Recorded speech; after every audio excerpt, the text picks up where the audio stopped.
So, for thousands of people, unfortunately, it is indeed not the most wonderful time of the year, ladies and gentlemen. For today's cruise news, we have two stories. One involving a lovely couple, they're both teachers, and they were trying to gallivandu around over in the Caribbean on a cruise ship, when unfortunately, due to a canceled flight, they have now lost thousands of dollars and some very special time with each other for their honeymoon. We also got to talk about thousands of passengers on a brand new cruise ship that say it was an absolute disaster. Everybody is screaming from the rooftops, or in this particular case, from a delayed or canceled flight, or even a cruise ship. Bah humbug. By the way, quick shameless plug here. If you have not sailed over to my second channel, Jay the Nomad, make sure you do, as I have unveiled all of my travel plans for 2023. Well, at least most of them. I'll be doing a cruise to Antarctica, a Disney cruise, celebrity cruise, pretty much just kind of marking off all the ships I haven't been on. I'll also be doing airline reviews like Virgin Atlantic. I'm planning on doing an Emirates flight over to Dubai as well,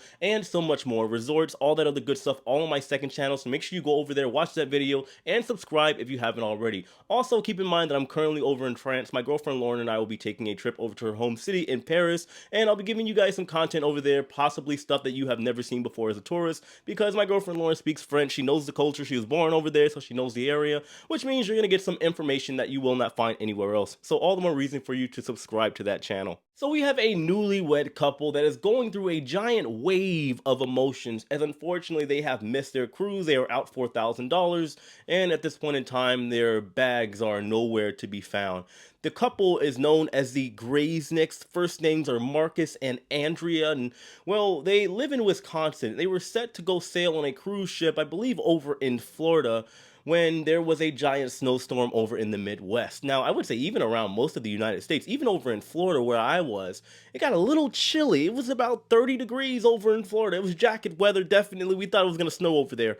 It was crazy. But anyway, over in this area, we had a bunch of delays from one airline in particular. Over 15,000 cancellations and delays, accounting for over 70% of the flights that are supposed to be going out for this particular airline.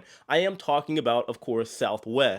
This couple, like many when it comes to this Southwest situation, well, they kind of went in blind, not really knowing what to expect. They had a flight on Monday over to Nashville, Tennessee, where they were waiting for their connection with a Southwest flight. Unfortunately, it would never come. Now, the couple would wait and then they would book another trip home with a different airline, as according to them, Southwest would give them radio silence and essentially tell them nothing more than the fact that, well, they're going to be traveling without their bag.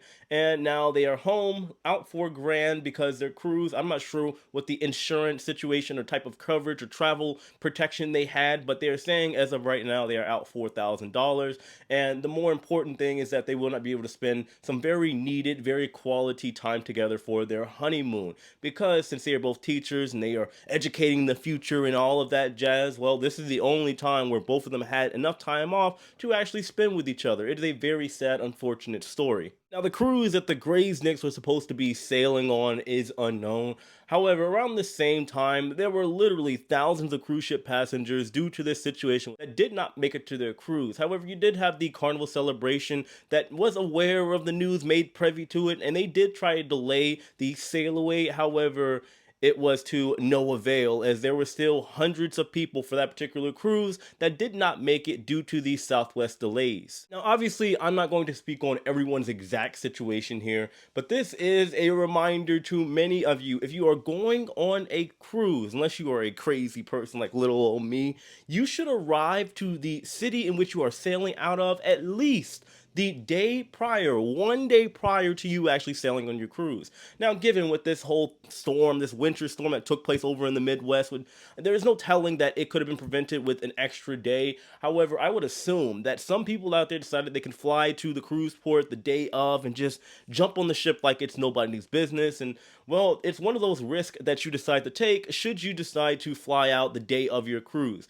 Just food for thought. Either way, guys, let me know your thoughts on this story in the comment section below. And if you are a affected by the Southwest incident, tragedy, whatever you want to call it, also let me know your story in the comment section. For this next story, this next topic, I want to talk to you guys about this because I think it's very important from both the passenger perspective and even the content creator perspective to give you guys a little bit of insight on what goes on both ends. So we have this P&O ship over in the UK known as the Arvia. It was doing its 2-week maiden sailing in which the passengers paid anywhere between $5,000 and up to $7,000 for the cruise. And well, that is sort of customary when you're talking about these brand new mega ships these days, and especially during the holiday season. There are many, as far as passengers are saying, it was an absolute disaster, as they say the ship was not prepared for what they were expecting to have on board as far as the amount of passengers and, well, the demand as far as the restaurants. In a nutshell, many passengers are saying that the food, well, there was a gigantic delay. Some people didn't get their food for as long as 2 hours, 2.5 hours they had to wait. Some people are saying they didn't get their Christmas dinner until 11 p.m. in the evening time. And then you have some other people, as far as content creators, that say it was the best cruise ever. Now, I want to highlight this with the content creators first by stating that, and this is no jab at any of the content creators, but most of your cruise content creators, YouTubers, most of them are given a free cruise and they decide to fluff everything out to Disneyfy it, as I always say. I would say you don't always have to take, even me, guys, don't ever take everything that I say verbatim. This is why I do my interviews on board, as many as possible, to give a realistic feel, approach, and opinion on these ships when I go on. I never want to make it feel like I'm bashing or fluffing a particular cruise line, because that is just simply not the case. I believe in being transparent. I believe in being honest. And, well, this is why I'll be honest with you guys. A lot of the content creators don't like me because I have no problem popping the bubble, because I am not trying to suck up and get a free cruise. That was a little mean, wasn't it? No, not really. I don't care. So while we do have that side of the spectrum on the content creator, and part of me does understand it is just simple business. Why would you want to pay for some place that you're going to go make money? I get it. But also when it comes to the passenger side of things, well, I always say when you're talking about a maiden voyage, inaugural sailing, or a brand new cruise ship, to a certain extent, you have to expect for some things to be a little wonky. However, there are some things where there are absolutely no excuse. I do believe that if a cruise ship is going to be launched, then at least the bare minimum, the basic essentials have to be ready, as far as somewhat system in place as far as how they are going to conduct themselves, especially when you're talking about such a busy, sensitive time like Christmas going into the new year. You kind of got to be on it at that point. I say this simply because for me, I do believe that there are at least 2 times of the year where everyone is pretty sensitive, and that is on birthdays, and that is during the holiday or Christmas season. People are expecting to be filled with love and attention and appreciation, and well, for most people, when they don't get that on those special days, they tend to act out. And when you have a cruise in which somebody has paid $7,000 on top of, don't forget, the presents that they have bought for all of their families and loved ones, I can't imagine adding that on to a cruise. You're talking about people spending upwards of maybe $10, $20, $30,000 depending on how generous they're being that year. This is, of course, when you add this 2-week maiden sailing into the mix, I would assume the people that are booking this have the expendable income, but who knows? But my big question to all of you is that when it comes to these maiden sailings and inaugural sailings, do you believe that everything that goes wrong is excusable since it's a brand new ship? Or do you believe that there are some non-negotiables as far as things working, like at least a decent system when it comes to the restaurants and all that other jazz? Let me know in the comment section below. And I do apologize, well, not really for taking a jab at the other content creators, but I hear this stuff a lot, even from content creators telling me to my face that